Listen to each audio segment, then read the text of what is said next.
Queridos, vamos a abrir la palabra de Dios en la epístola de San Pablo a Filemón. La epístola de San Pablo a Filemón, solo hay un capítulo. Vamos a leer los versículos 1, 2 y 3. Pablo, prisionero de Jesucristo, y el hermano Timoteo, al amado Filemón, colaborador nuestro, y a la amada hermana Apia, y a Arquipo, nuestro compañero de milicia, y a la iglesia que está en tu casa. Gracia y paz a vosotros, de Dios nuestro Padre y del Señor Jesucristo. Ahora tú puedes leer el texto y preguntar así, ¿qué mensaje Dios tiene para mí?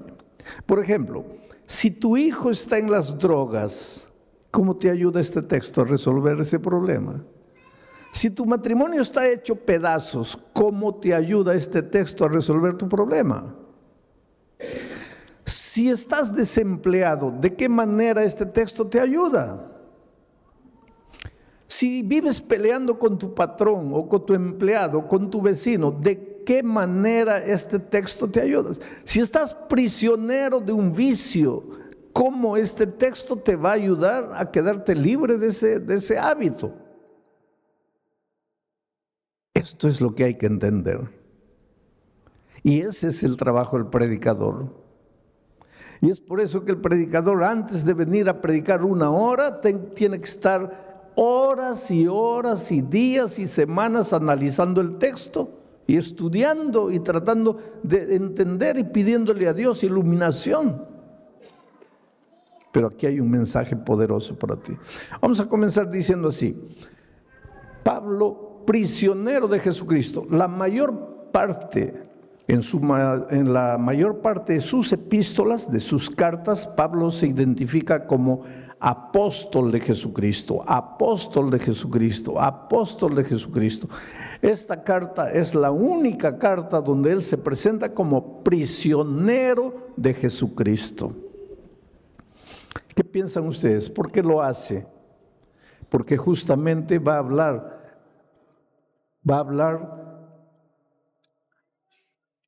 a un hombre que tenía prisionero a otro hombre. En esta carta Pablo va a hablar de libertad, pero antes de hablar de libertad necesita hablar de esclavitud, de prisión. Cuando Pablo dice, Pablo, prisionero de Jesucristo, estaba preso en Roma, pero no se llama él prisionero de Jesucristo porque estaba preso en Roma. Él se dice prisionero de Jesucristo, no prisionero por Jesucristo. Estaba preso por causa de Jesucristo. Pero ese no es problema. El sufrimiento que viene a tu vida por causa de Jesucristo, ese no es problema. Lo que él quiere destacar es que él es prisionero de Jesucristo. Y es prisionero del amor, por el amor. Una cosa es ser prisionero de la fuerza, por la fuerza. Y otra cosa es ser prisionero del amor, por el amor. En los tiempos de Pablo había en el Imperio Romano y en todo el territorio que el Imperio Romano dominaba, había 5 millones de esclavos, por lo menos. ¿Cuántos habitantes tiene Sydney?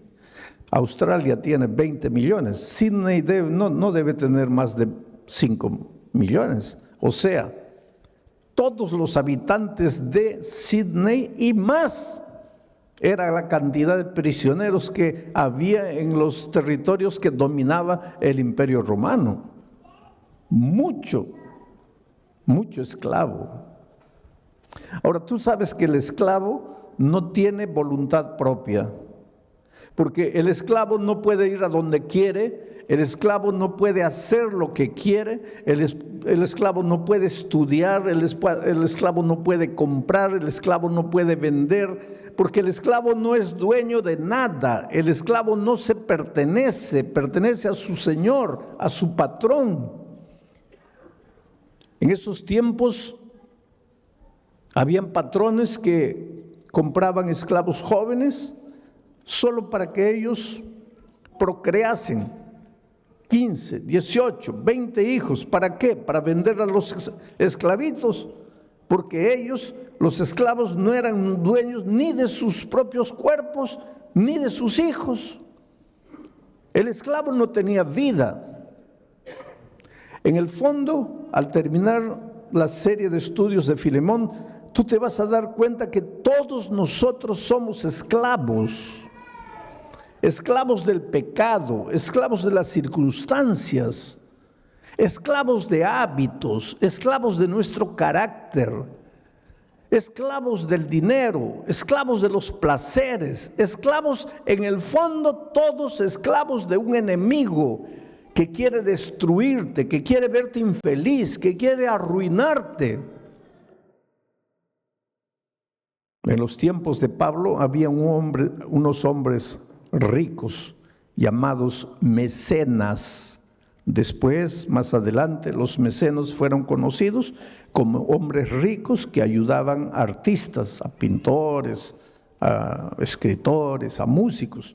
Pero originalmente el mecenas era un hombre rico que tenía un gran corazón, que veía cómo los patrones esclavizaban y masacraban y hacían sufrir a su esclavo. Entonces ese hombre rico, como tenía mucho dinero, iba y le decía al patrón: ¿cuánto quieres por este esclavo? 10,000 dólares. Muy bien. Aquí están tus 10,000 dólares, dame al esclavo. Entonces se lo llevaba al esclavo a su tierra, a su casa. Y cuando llegaba aquí le decía: mira, te he comprado, pero ahora estás libre. ¿Cómo libre? Libre. Pero no has pagado 10,000 dólares. Sí, pero no he pagado 10,000 dólares para esclavizarte. He pagado 10,000 dólares para darte la libertad. Estás libre. Y ese esclavo se sentía tan comprometido, tan sensibilizado, que a veces le decía: mira, gracias, pero no quiero ser libre. Yo quiero ser tu esclavo. Y entonces el mecenas le decía: está bien, si quieres puedes quedarte en casa. Sí, pero te voy a servir. Está bien, si quieres puedes servirme, pero recuerda que lo vas a hacer por amor, no por la fuerza. Allá eras esclavo por la fuerza. Aquí, si tú quieres, puedes seguir siendo esclavo, mas ahora vas a ser esclavo por amor. Me sirves no por obligación, me sirves porque quieres, me sirves porque me amas, me sirves por gratitud, no por obligación. Entonces, en este mundo, querido, tú tienes que escoger o ser esclavo del enemigo de las almas por la fuerza, o ser esclavo de Jesucristo por amor. Por eso Pablo se identifica aquí como esclavo de Jesucristo por amor. Y ahora tú te preguntas: pero pastor, ¿no es la misma cosa? No, no es la misma cosa. Cuando tú le entregas la vida a Jesucristo, es porque te enamoras de Él. Porque entiendes que un día tú estabas aquí en la miseria, oprimido. Queridos, esto aquí no es vida. Esto aquí no es vida. Eres esclavo de cosas, de detalles. El enemigo te tiene aquí masacrado. Por eso Pablo, en su epístola a los Colosenses, le llama a esto el reino de la muerte. Tú te escapas del Señor Jesucristo, vienes para esta tierra pensando que vas a ser libre y te entregas al reino de la muerte. Aquí no eres feliz. Aquí tu hogar se destruye. ¿Por qué? Porque tú mismo estás destruido por dentro.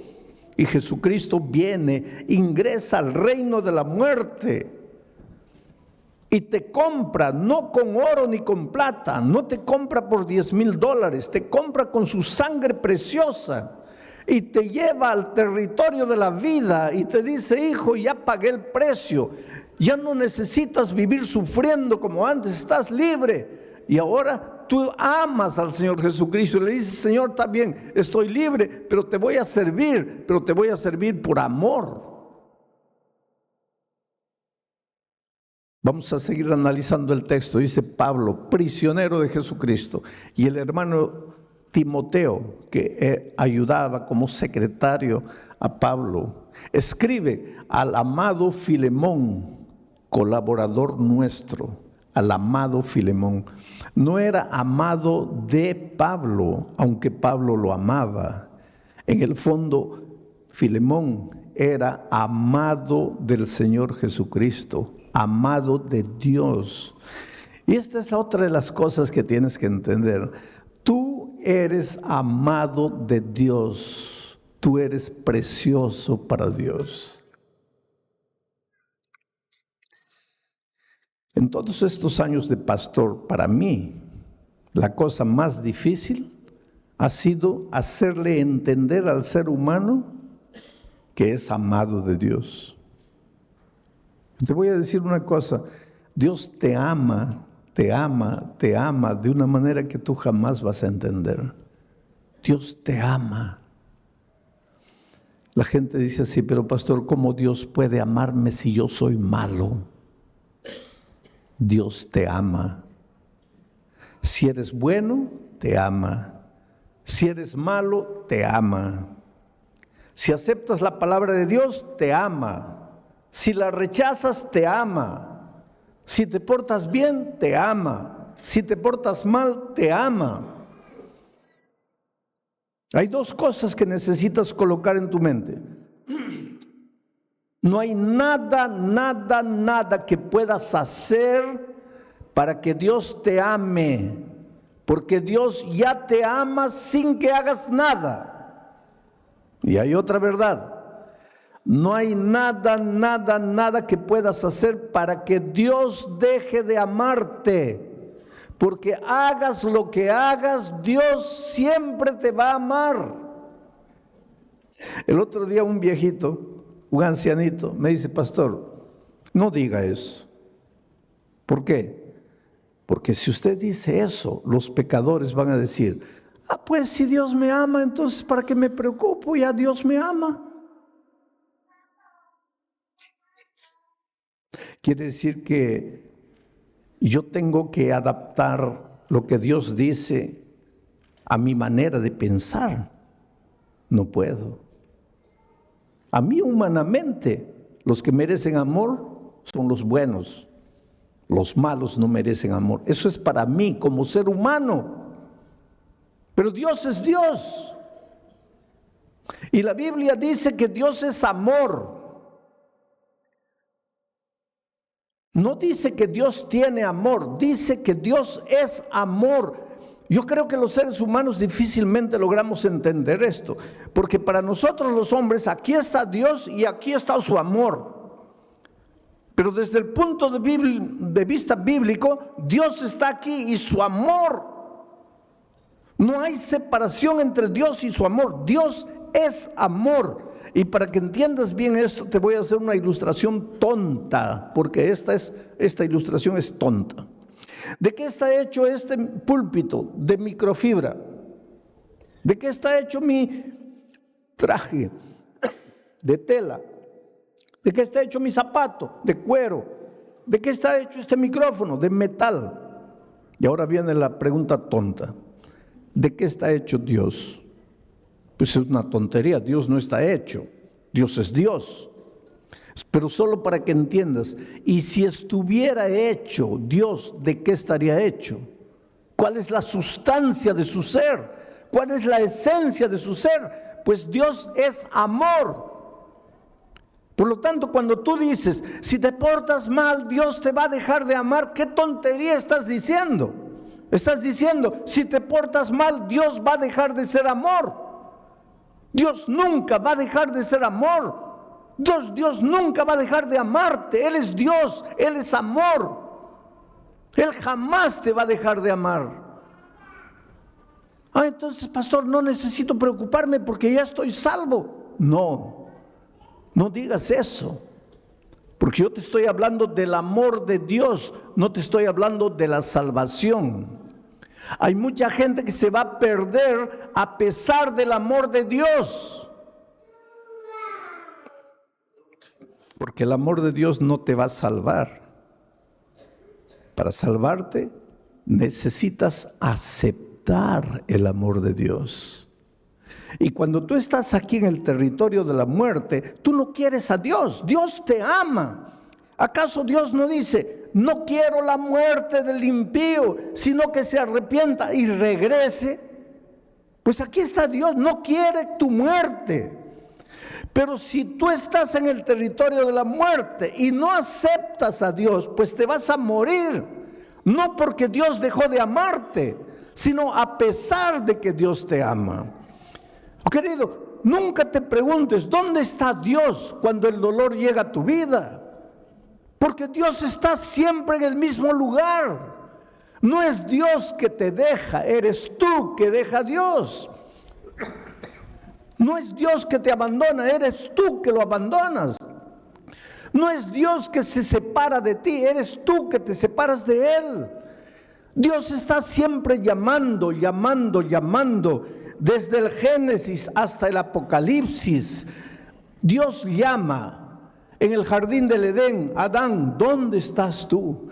En el libro de Apocalipsis, el último capítulo, las últimas palabras, y el Espíritu y la iglesia digan, ven, y el que oiga, venga, y el que tenga sed, venga y beba del agua. Llamado, Dios llama, hijo, ven, ven, ven. ¿Por qué? Porque tú estás aquí, tú te has separado de Dios, tú te has venido aquí, y aquí tú puedes hacer lo que quieras para ser feliz, pero siempre vas a estar vacío.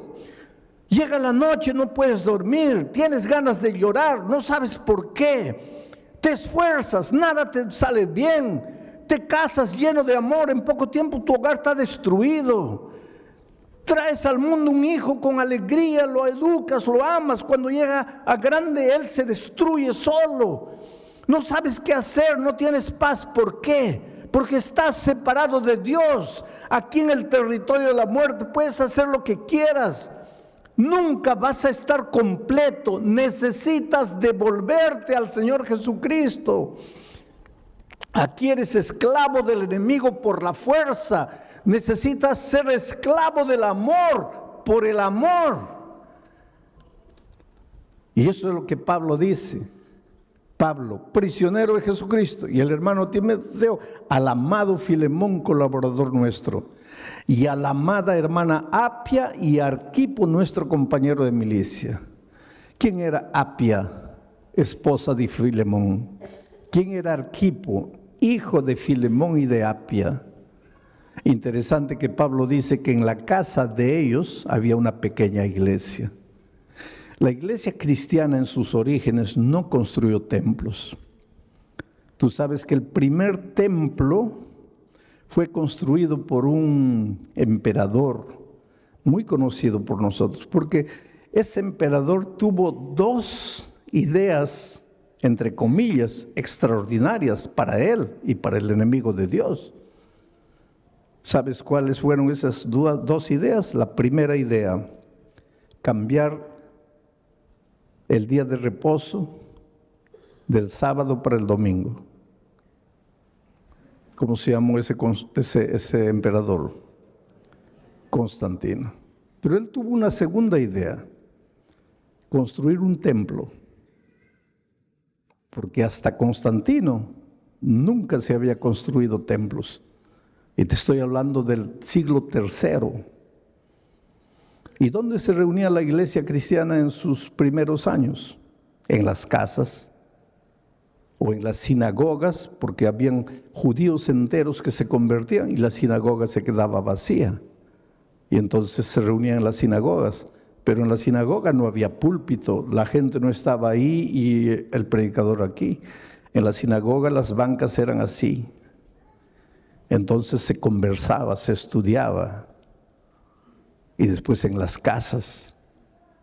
Y en la casa de Filemón estaba su esposa Apia, su hijo Arquipo, y ellos se reunían en la casa para estudiar la palabra de Dios, invitaban a sus vecinos, y entonces esa familia de 3 ya tenían 4, 8, 10 estudiando la palabra de Dios, y cuando ya se hacía un grupo que no cabía en la sala, entonces se dividía el grupo y se abría en otra casa, y cuando se llegaban a 12, se dividían y se iban a otra casa y la iglesia se multiplicaba de esa manera. Pero entonces Constantino inventó el templo. Como él se convirtió al cristianismo, entre comillas, pues ahora tenía todo el dinero del gobierno, construyó un templazo enorme y las personas salieron de las casas y se fueron al templo. Y ahí entró el problema. Se acostumbraron a quedarse sentadas oyendo a un hombre y desapareció la vida de la iglesia. Si tú quieres devolverle vida a la iglesia, no digo ahora que no nos reunamos como cuerpo todos en un templo, pero la vida de la iglesia tiene que estar en las casas, en los grupos pequeños en las casas. Esto es bíblico. Y en los lugares donde la iglesia ha vuelto a vivir en las casas, la iglesia crece espiritualmente y se multiplica, porque es más fácil para el vecino caminar 10 pasos a la casa del vecino que caminar 15 kilómetros hasta el templo. Entonces la vida está en las casas. Era así que la iglesia se multiplicaba en los primeros años. Pero mi mensaje esta noche está en el último versículo. Gracia y paz a vosotros, de Dios nuestro Padre y del Señor Jesucristo. Esa no es una simple manera de saludar, gracia y paz. Allí está la esencia de la vida cristiana. Porque para ser feliz en la vida, para ser próspero, necesitas primero paz. Un hombre que no tiene paz, una mujer que no tiene paz, no puede ser vencedor. Si tú te preguntas, pastor, ¿por qué nada me da resultado en la vida? Yo te respondo en el nombre de Jesucristo, no tienes paz en tu corazón. Y la paz no es resultado de tratamiento psicológico. No es resultado del análisis, del psicoanálisis. La paz es resultado de la gracia. Si tú aceptas la gracia de Jesucristo, el resultado va a ser la paz. Pero quiero explicarte esto. El ser humano es como un triángulo. Tiene un lado mental, emocional. Aquí, este lado, mental, emocional. ¿Por qué coloco en el mismo lado la mente y las emociones? Porque nosotros somos interesantes. Yo te amo con todo mi corazón. Nadie ama con el corazón. El corazón es un órgano del cuerpo que solo tiene una función. Su función no es amar. Su única función es bombear sangre. Nadie ama con el corazón. Se ama con la cabeza. Pero poéticamente es, te amo con todo mi corazón. Tu pobre corazón está bombeando sangre, no está ni preocupado en amar. Quien ama es tu cabeza. Una persona odia con la cabeza. Una persona peca comenzando con su cabeza. Una persona se resiente con su cabeza. De aquí nacen las emociones. Por eso todos los seres humanos tienen un lado mental, emocional. Tienen un lado físico. Tienes hambre, tienes sueño, te cansas, tienes un lado físico, un cuerpo. Y tienes un lado espiritual. Todas las personas tienen este lado espiritual. La felicidad en la vida, si quieres ser feliz, es simple. Este triángulo tiene que estar perfecto. Cuando este triángulo se desregula, eso se llama infelicidad.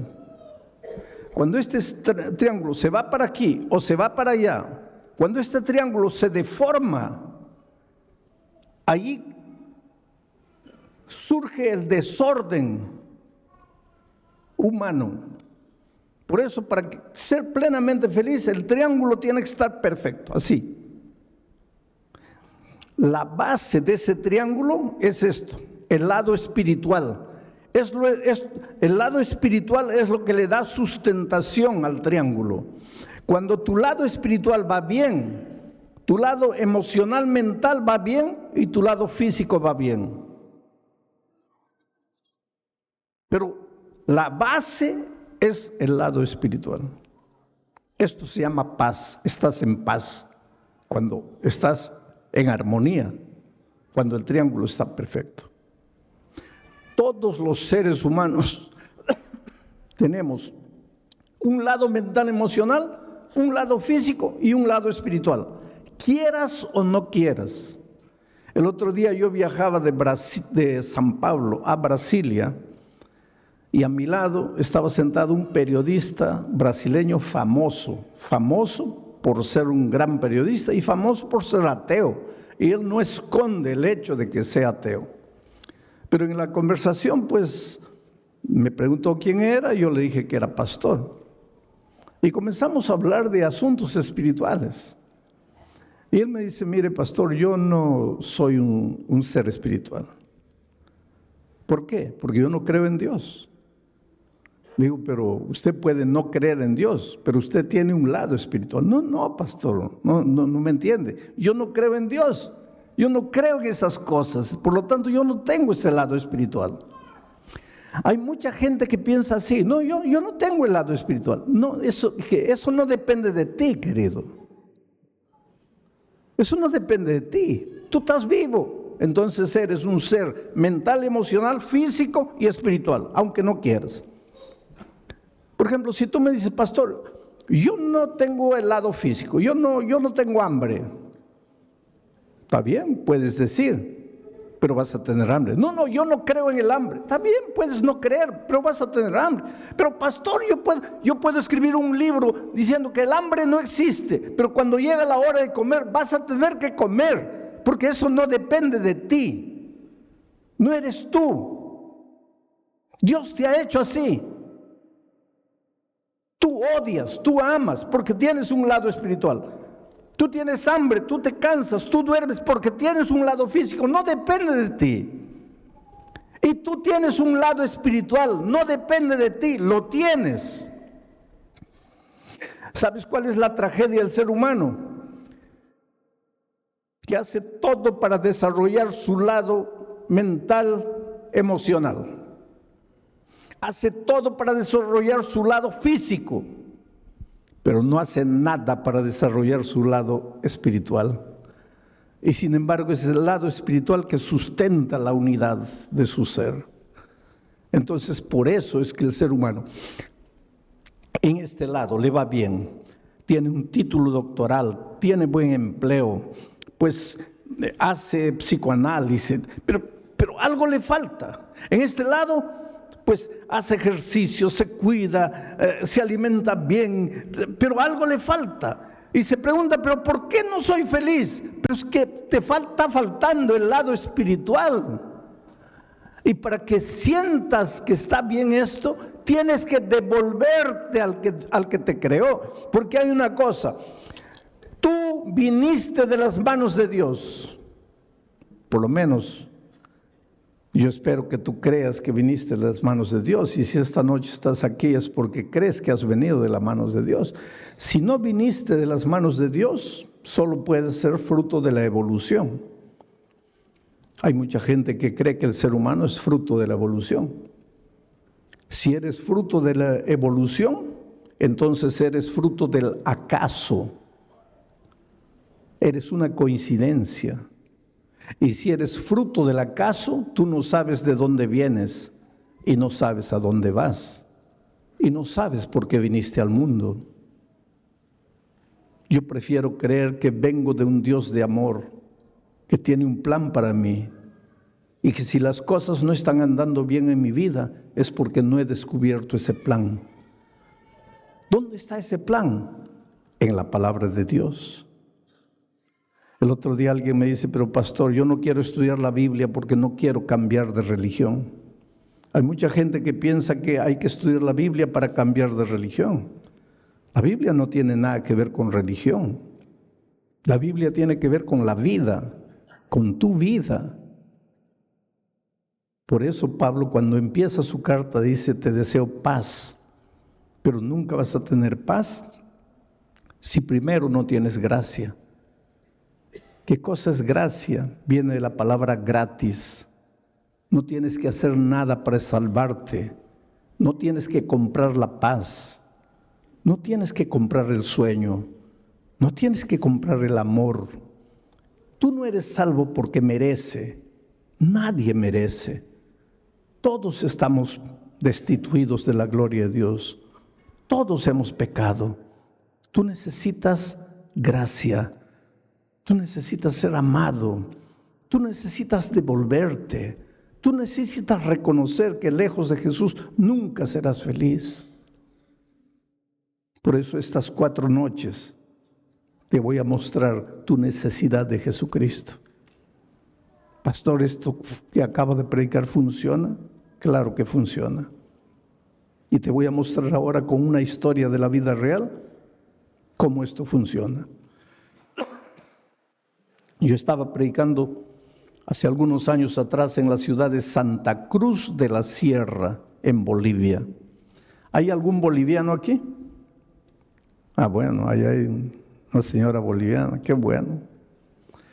¿No es de Santa Cruz de la Sierra? No, muy bien. Yo estaba predicando en Santa Cruz de la Sierra. Ahora en el mes de septiembre vuelvo a Santa Cruz de la Sierra, vuelvo a Bolivia para predicar 4 noches, una en La Paz, otra en Oruro, otra en Cochabamba y otra en Santa Cruz. Pero yo estaba predicando en Santa Cruz en un estadio así cubierto para unas 5,000 personas. Y pues todas las noches cuando yo termino de predicar hago un llamado. Pido a las personas, ¿cuántos quieren aceptar a Jesucristo y venir aquí adelante? Esta noche también voy a hacer una invitación. Más adelante, ahorita no. Pero ¿por qué digo que las personas se levanten y vengan? Por un simple motivo. Yo no soy simplemente un expositor de un tema. Yo soy un pastor, yo soy un predicador. Y mi misión no es solo exponerte un tema y decirte que Dios te bendiga. Mi misión es llamarte, traerte a Jesucristo. Es hacer que tú le abras el corazón a Jesús. Y es por eso que al final de mi mensaje siempre digo, ¿cuántos quieren levantarse y venir y entregar la vida a Jesucristo? Y eso es lo que hice allá en Santa Cruz de la Sierra. Y la primera persona que se levantó fue un borracho, un ebrio. Pero no era un ebrio porque hay un ebrio que se puede controlar. Este pobrecito estaba acabado por la vida y vino por el corredor así todo tambaleándose. Y pues lógicamente que la gente comenzó a reír porque seguramente pensaba, ese pobre hombre no sabe ni entiende lo que está haciendo. Y el pobrecito vino aquí y se paró aquí y ni podía estar firme, aquí también estaba todo así. Y lloraba. Y pues tampoco eso es raro porque los borrachos lloran por todo, ¿no? Entonces estaba ahí llorando. Pero lo que me llamó atención es que era un andrajoso, ropa sucia.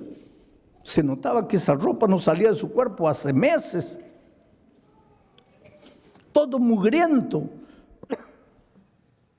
Cabello largo, sucio. Barba. Y olía mal, olía feo. Porque después de él, mucha gente comenzó a venir. Pero cuando llegaban cerca de él, así con discreción se retiraban un poco distante porque no podían aguantar el olor de ese hombre. Horrible. Pero ahí estaba él. Bueno, terminó esa noche. La siguiente noche dije así: los que anoche se han levantado ya no se levanten hoy porque anoche ya se levantaron. Hoy día yo quiero que se levanten solo los que no estuvieron anoche. A ver, ¿quién es la primera persona que se va a levantar? ¿Y quién aparece ahí atrás? El borracho nuevo. Y llega aquí. Y pues la gente ahora sí se largó a reír porque dijo, ahí está la prueba de que no entiende nada. Porque si el pastor dijo que los de anoche ya no se levantan y él vuelve a levantarse, pues está borracho. La tercera noche, pregunto, ¿quién es la primera persona? Y yo pensé, ¿el borracho va a aparecer? No apareció. La otra noche no apareció, bueno, pensé ya no vino más. Pero la última noche hice otra invitación. Dije, mire, todas las noches les he llamado para que ustedes se levanten y vengan y le entreguen la vida a Jesucristo. Pero esta noche quiero invitarles, ¿cuántos quieren bautizarse? Y la primera persona que se levantó fue un hombre, camisa blanca, pantalón jeans, y traía una Biblia en la mano y venía así. Y llegó aquí al frente. Se notaba que estaba bien peinadito porque se había echado bastante gel en la cabeza, su cabello estaba duro. Y aquí al frente con su Biblia así lloraba y lloraba y lloraba. Mucha gente vino esa noche. Y yo le dije, espera, yo te conozco a ti. Y él levantó la cabeza y dice, pastor, el borracho soy yo. Pero no estaba borracho. Estaba sano, se había bañado, se había cortado el cabello, la barba. Estaba bien vestido. Bueno, terminó aquella noche, comenzó el bautismo, yo me fui al camarín, estaba sentado ahí. Cuando salgo lo veo en el corredor, llorando. Y me acerco y le digo, oye, ¿qué fue? Y él dice, pastor, es que yo quise bautizarme esta noche, pero los hermanos no quieren. Dicen que si el domingo yo he estado borracho, ¿cómo me voy a bautizar hoy día? Ellos quieren que yo espere. Y él dice, sí, yo entiendo, pastor. ¿Quién va a creerme? ¿Quién va a creer en mi conversión si hace 5 días yo estaba borracho? Lo que nadie sabe es mi historia, pastor.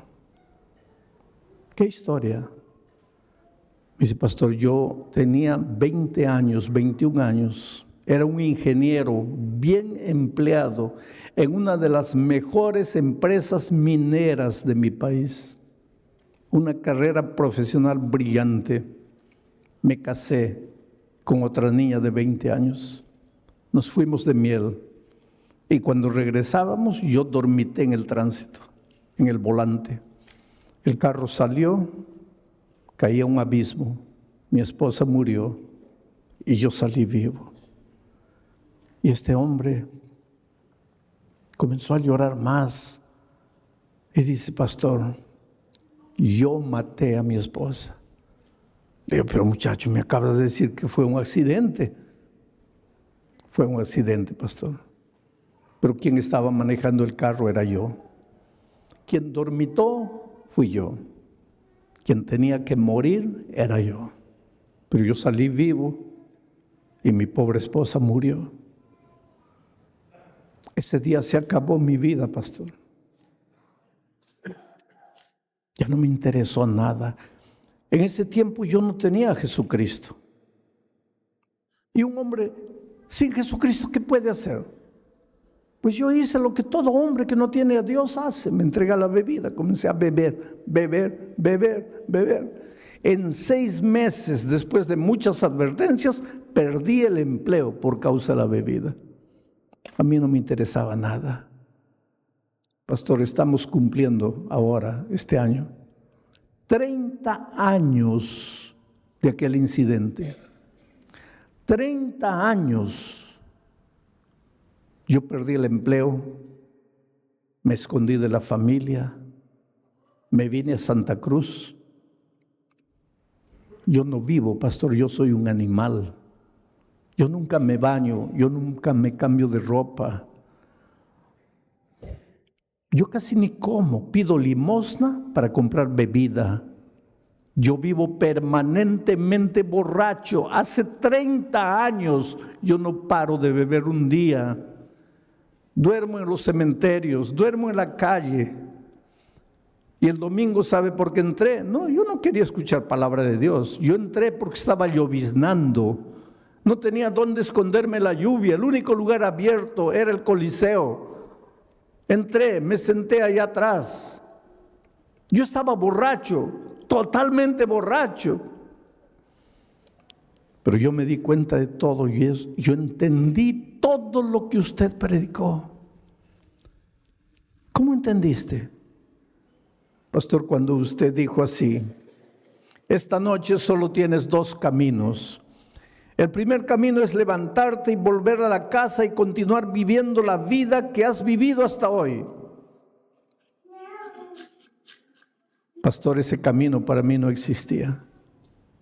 Yo me iba a levantar para volver a qué casa si yo no tenía casa. Para continuar viviendo la vida. ¿Qué vida si yo no tenía vida? Por lo tanto, ese primer camino no existía para mí. Ahí usted dijo, hay un segundo camino. Levantarte y venir aquí y entregarle la vida a Jesús. Pastor, es verdad que yo estaba borracho. Mi mente oscurecida por el alcohol. Yo sentí cuando la gente se rió de mí. Pero ese era mi único camino. Yo estaba perdido. Yo era un animal. En mi dolor yo me daba cuenta de lo que pasaba. Y yo entendí que solo Jesús podría hacer algo por mí. Por eso me levanté. Por eso vine, tambaleando, pero vine. Y la segunda noche, usted piensa que no entendí, que usted dijo, ya no vengan los de la otra noche. Entendí. Pero yo vine, ¿sabe por qué? Porque la primera noche, después de venir aquí adelante, yo salí y volví a beber. Y por eso la segunda noche, cuando usted invitó de nuevo, yo dije, mi decisión de anoche no sirvió porque yo caí de nuevo. Por eso me levanté. Pero esa noche, pastor, salí y ya no bebí. Y la tercera noche ya no bebí. Y la cuarta noche, cuando usted dijo, Dios te ama, yo levanté los ojos al cielo y pregunté, ¿cómo Dios puede amarme? ¿Quién soy yo para que me ame? Yo no valgo nada, yo soy basura. ¿Cómo puede Dios amarme? Pero creí en el amor de Dios. Y vine la siguiente noche, y vine la otra noche. Y hoy día cuando usted dijo, ¿cuántos quieren bautizarse? Yo vine, pero no me dejaron bautizar. Y había un hombre que estaba ahí, escuchando todo, y vino y lo abrazó y le dice, hermano, perdóname. El que dijo que no podía bautizarte fui yo, pero es que no conocía tu historia. Realmente Dios hizo un milagro por ti. 5 años después yo regresé a Santa Cruz de la Sierra para predicar en ese mismo coliseo. Y cuando llegué al coliseo, mucha gente, miles de personas entrando, y había un hombre de chaleco fosforescente, con un radio en la mano, con una linterna en la otra, corría de un lado para otro, daba órdenes, cierren aquella puerta, abran la otra, eso, y aquí, corre para allá. Y cuando llegó mi carro, él comenzó a transmitir, llegó el pastor, abran la puerta de atrás y tal. Y el pastor me dice, pastor, ¿se acuerda de este hombre? No, es el borracho de 5 años atrás. Ahora está coordinando todo el sistema de seguridad del evento, transformado por Dios. Está bien empleado. En esa época estaba de novio, se iba a casar. Ahí yo me pregunto, ¿quién es Jesús? ¿Quién es Jesús? Que te encuentra en la vida destruido, acabado. Tal vez no como este borracho, pero te encuentra con tu vida hecha pedazos. Te esfuerzas para ser feliz. Te esfuerzas para salir, después esfuerzas para vencer.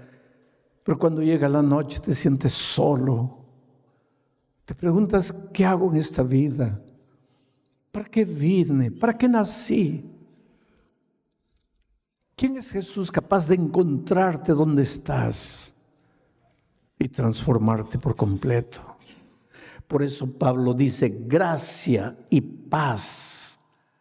¿Cómo vas a tener paz Si no entiendes lo que es gracia, ¿cómo vas a entender lo que es gracia si no sabes lo que es el amor de Dios? Esta noche yo te digo en el nombre de Jesucristo, déjate amar. Déjate amar. Ven a Jesús como estás. Entrégale tu vida, ríndete a Él. Deja de lado tus preconceptos.